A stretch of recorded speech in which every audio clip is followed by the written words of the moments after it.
An epidemic of anxiety, depression, and even suicide. But what happens if help is hard to find or you can't afford it?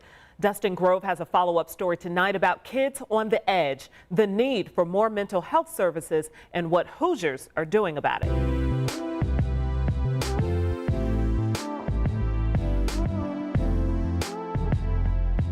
There's such a shortage for psychologists, child psychologists. Christina Duffy says mental health help for her teenage son Brandon has been hard to find. I look mad, but they've been on the wait list to see a psychiatrist for nearly a year.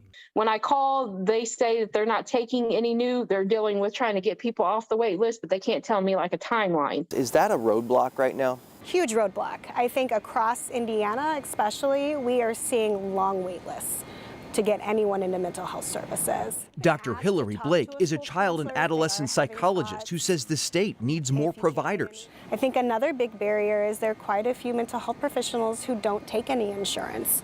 And that is primarily because insurance companies don't reimburse well for mental health.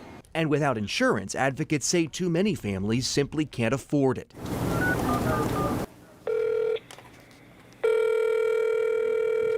We called around today for counselors and found wait lists varied from 1 week to 2 months. At least one provider wasn't accepting new patients at all. But state leaders say the situation here is improving. Last year, lawmakers passed a bill that allows more people within the medical community to be able to diagnose a mental health problem. And later this year, the state will launch 988, a new crisis line that allows Hoosiers to speak with a trained counselor over the phone. Christina Duffy calls it all a step in the right direction, but a long way to go. These children are going to grow up to be adults. And, the goal is for them to be functioning parts of our society.